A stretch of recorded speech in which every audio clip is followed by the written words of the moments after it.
hope you guys can hear me.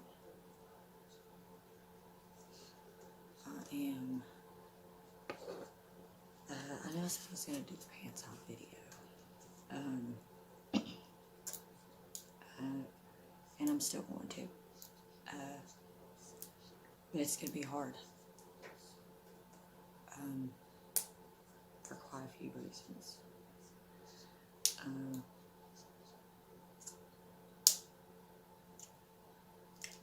Because I want to talk about the stuff on the pants, and it's going to be hard to talk about that with some of the information and news that I learned today when I got home. And so that's why we're going to be having this conversation, which is going to be about mental health and what I think about it, and we can do this on and off throughout the channel if that is what you guys would like. I'm bringing you guys down here with me while I do this. We're going to do this right here.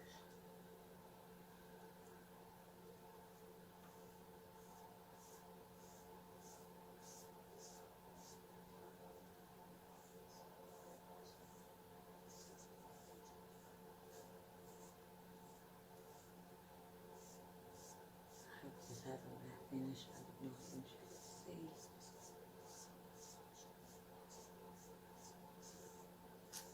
But hopefully it does. What's funny though is yesterday I had sent Mitish on a mission to get these paints, and I really did not expect him to come back with more than one if he could actually find one of them. I sent him with a list of either get glow or neon, because I knew they'd have one or the other, at least one bottle of either glow or neon paint. And I knew it had at least these three colors in that, and that was going to be red, purple, or blue. I said if you can find just one of those in either one, that would be awesome. And could you give me some chocolate, because you know chocolate helps girls when they're on that thing. So there's that. I thought do this a little bit dry, so let me get some stuff to cover it up real quick. We'll keep on talking about this. Ooh, got a little light. I did indeed. So hold on just a second.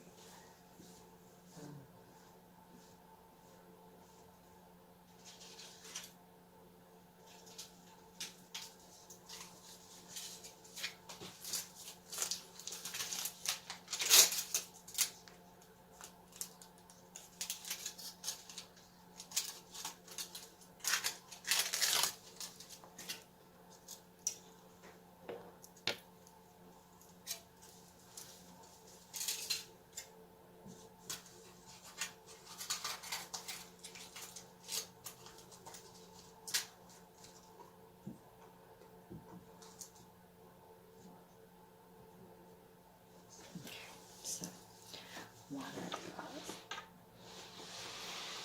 I mean, another coat.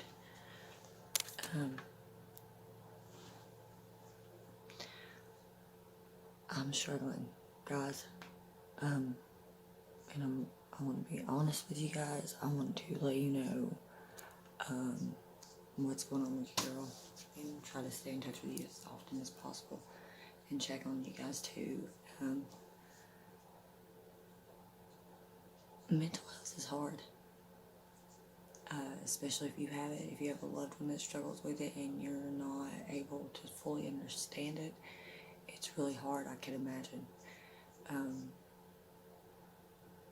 And each case needs to be treated individually. You cannot assume that because this person is bipolar and you know someone that has that same kind of bipolar disorder that they're going to behave or interact with you in the same way that the person that you know does, because that is very, very, very unlikely to be the case. Also, coming from someone that has been diagnosed with this for close to 20 years now, probably since I was about 16.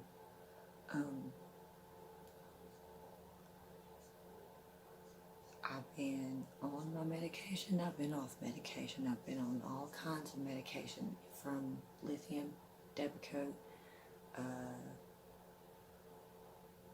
what's that other one? Seroquel, Latuda, yeah, you name it, I've probably been on it. Some of them had their good things, some of them had good effects, some of them helped a little bit, but the side effects did not, to me,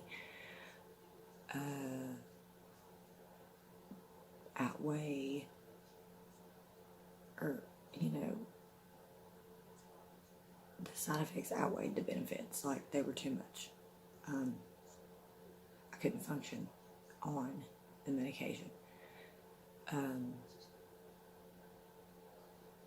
So what I'll say about being bipolar and being on medication is, if you are severely manic and people are concerned about you,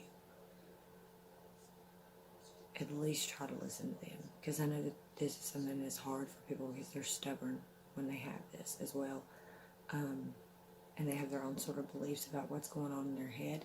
And I feel like people need to take a step back and realize that just because you don't see what they see, just because you don't hear what they hear, doesn't mean that either one of y'all are crazy or in the wrong for not, or for seeing what you see or don't see or hear, okay?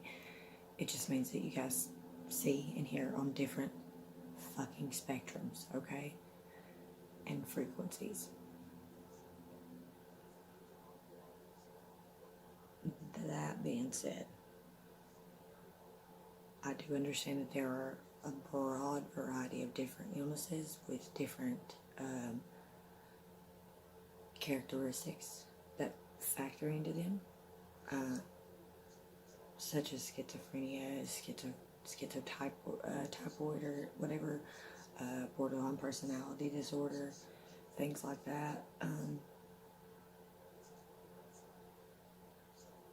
I don't like to use the word delusional, because I don't necessarily think that sometimes these people are delusional for seeing or hearing things that we don't necessarily see or hear too, okay?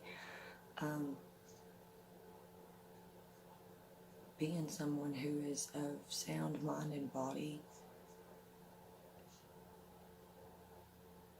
and is fully aware of the difference between reality and what's not physically in front of me, reality, it's, boy, this is going to be very long, and this is going to be probably in multiple videos throughout this entire channel, discussion that we'll constantly have because of the way I feel about mental health issues, the labels, all of that. So I know I'm going to get some criticism because of this, but people need to know their bodies more. You need to know what works for your body and what doesn't work for your body, you know, chemically and all of that. We need to be more understanding of one another, of what everybody is going through right now.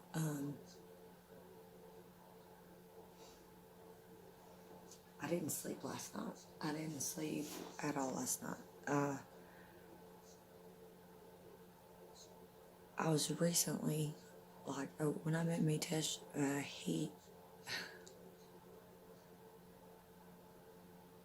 okay, let me stop right there. So, let me tell you why I am in this frazzled state of mind that I am in right now. And it's going to be long, it's going to be hard, it's going to be tough to get through this, okay? So, when I got with Mitesh, I went to visit him at work one night, and he worked at a hotel, and I was walking around taking a tour by myself of the, the floors and all that stuff. He's in the office watching me on the camera. I get back to the main desk, and he goes, "What are you doing?" And I was like, "Ooh, what do you mean, what am I doing?" I was just walking around the hotel. What's wrong? He was like, "That thing you were doing when you were ducking in and out of the elevator." And at this time, I had not heard of Elisa Lam. I had no idea of the case. Completely had no idea. He goes, "No, seriously, what the fuck was that about?" And I was like, "What do you taste like that thing where you like peek in and out of the elevator? Like, what are you doing?" And I was like, "Well, I just feel or felt like maybe somebody might have been following me, something, I just wanted to check because I had anxiety, like, maybe something or somebody was following me." I was like, "Well, why? Well, what's up?" He was like, have you not heard about the Elisa Lam case?" I was like, "No." He was like, "Oh my God, okay, well, I need to show you something." So he shows me all that, and I was like, "Oh wow, I noticed that there were similarities between what her and I were experiencing and all that," but I just left it at that. And then occasionally, hold on just a second.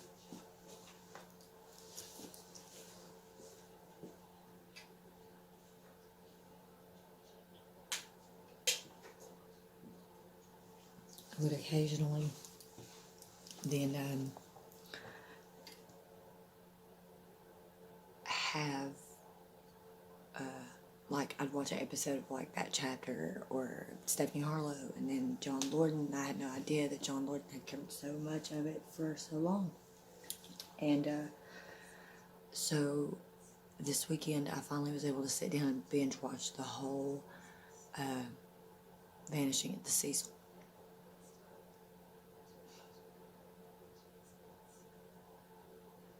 And by the end of it,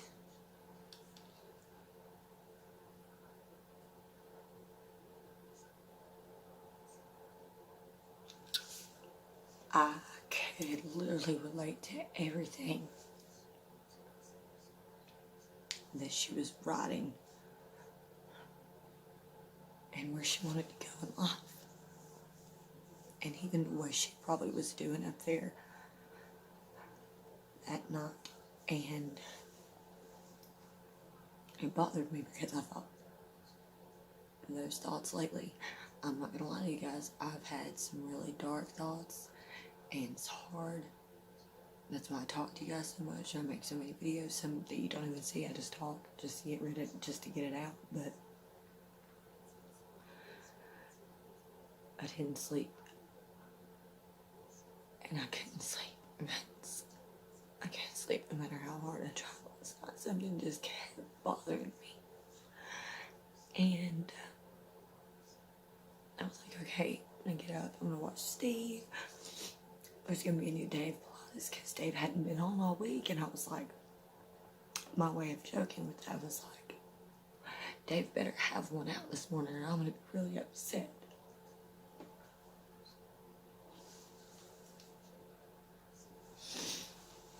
And we got up and we watched Steve, and finally Mr. Esther goes, okay, there's Can-Am missing 411.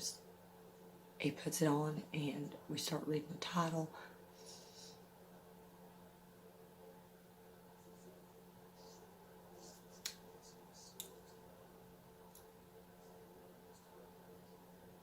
And first of all, let me just say, my heart and my thoughts and my prayers are with David Paulides and his family and all of Benjamin Paulides' friends. I know, unfortunately, I know what it's like to bury a child, a son. I can't imagine. after that long having to do that.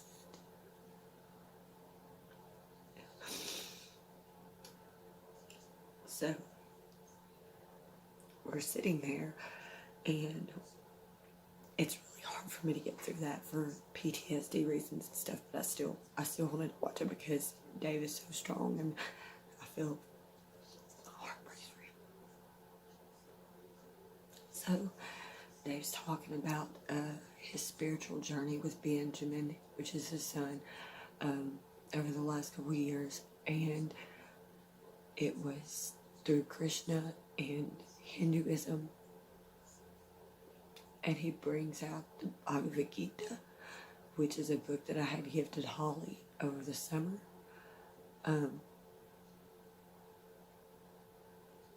It just really hit hard because mental health is so hard for people to talk about. Excuse me.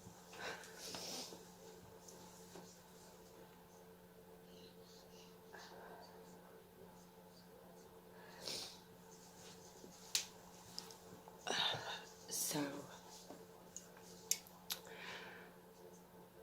what I can say is, and I've been through a lot, and I can't tell you how many times I want to.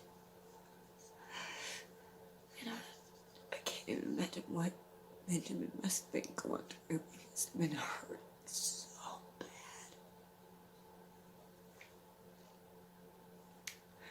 So, if you are struggling with mental health and you feel like you might hurt yourself or someone else, there are people that you can talk to. If you're watching my video, I know right now I'm upset, but I'm always here to talk. I'm always here to talk, because if you're here for a reason. And if you're here, it's obviously because the world needs your light, and I don't want you to let it go out. So, if you can, I'll leave a link for the video below. Please go and show some love over at Canon Missing 411. That's David Paulides' channel.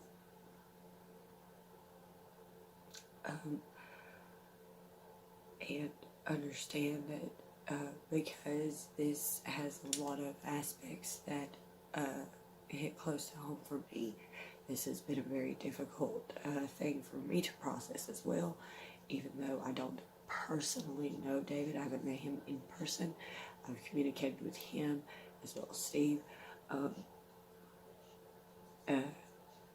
So you have a little bit of a relationship when you're a YouTube creator and you communicate with other creators back and forth like that. You guys, you form a friendship, and anytime you're a parent that loses a kid, there's a club that you become a part of, and so I just want you guys to please keep Dave Paulides and Angie, his wife, and their daughter and their family in your thoughts and prayers while they still continue to go through this very difficult process. And please, please, please, if you are struggling with mental health, there are people you can talk to. I will leave links below. If you check in with me on Instagram, if you have Instagram, I personally have a friend that is a counselor specifically for this. I'm going to talk to him right after this and see what we can set up through the channel for people that need help to talk about this, because the statistics of suicide right now are shocking. I can't even get into it. I just don't. It's too much right now. So now that we have got the hard stuff out of the way, the hardest part of stuff out of the way, and people are a little sensitive right now, so please watch what you say to someone. I mean, you never know what you might say that could be the thing they may or may not needed to hear right then. It could have been it could be the thing that breaks them. And you know why? There's already so much negativity. Just stop it. Just give them a hug and say, I'm sorry. I may not understand what you're going through, but I'm here. And if you don't have nothing nice to say to a person that's going through something like that, take your sorry ass on and keep your mouth shut, okay? Because nobody wants to hear your negative bullshit right now.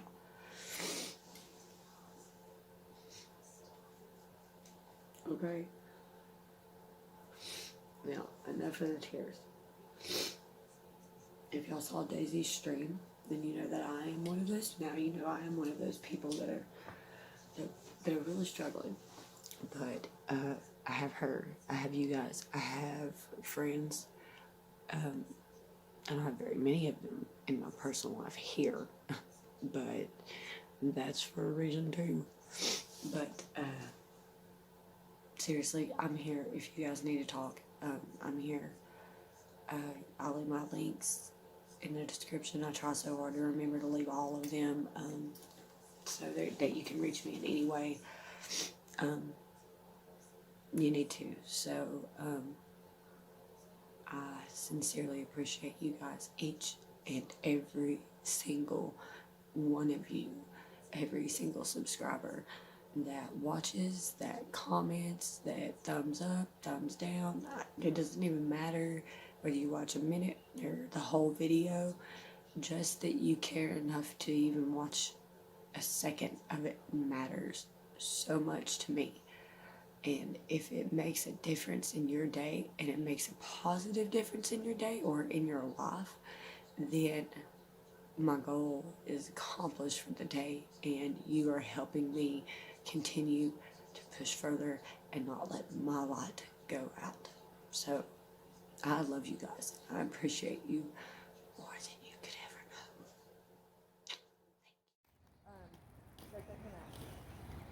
He was talking about there was like a 40 or 50 degree difference overnight of temperature change where he is at, and I honestly do not know where he's at. I don't know if he's East Coast or West Coast or what.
That's the one turn that I usually have a problem with. Is that backwards turn right there?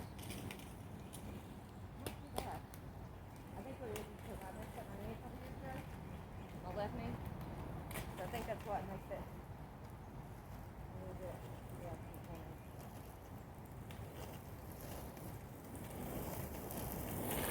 And believe it or not, kids, it is not that easy. Like, it took me probably a good year of going out there every weekend before, and that was, oh man, and that was using what we kids that was able to save up or convince our parents to buy us a pair of roller skates, which even back then were not cheap, so I can't imagine what they might be going for these days. But if you didn't have your own roller skates, they provided rental skates, and they were those, like, I don't know if y'all seen like videos where they're brown and they got these bright orange. Mine are pink, by the way. I just want these are pink wheels, Carrera, and they would sell these too. These are actually really good. See, super grip, super grip. And look, I just want y'all to notice the paint on this. That's nail polish. That shit's been on there for absolutely 20 plus years. How the hell does it nail polish? It's nail polish, swear to God. I'm gonna put some glow in the dark on the inside of my wheels though, so if I ever do not skating up here, you should be able to see my wheels and that would be cool. But yeah, so if you didn't have skates, you'd have to use the rental skates, which we called brownies. And man, learning on those skates is not like having your own skates. Those wheels are not like these wheels. And these are technically called speed skates, and those are for people that are more advanced skaters. So that's the reason why you have to really know what you're doing. Be really good at convincing your parents that you knew what you were doing. Because even back then, which I was friends with the people that worked there. I was friends with the staff. So after like 2 years, I was dating one of the referees out there, and he let me go into the lost and found and find a pair. And I found a pair that had been there. He said they'd been there for a year, so he knew that they were good to go. Nobody had come and claimed them, and they were in really good shape. The wheels on them were basically brand spanking new. Look at this, me doing a voiceover. Remember guys, I'm here to talk if you need to talk to Daisy. Daisy's always there to listen. There's lots of descriptions like I said. Make sure you come back, and I will see you guys in the next one. Much love. One love. Good vibes. Oh yeah, go check out Esther. And good night. But I used to have smaller stoppers, which are basically like when you're super advanced, you can power slide and stop, which I think is stupid because I always felt like it ate up the side of your wheel. You know what I mean? So they would come in and they would slide, and then they would like basically crank it real sideways like that, and then they would stop. But I always, if you notice, I like to do the cute little ballerina finish where I get on my tippy toes.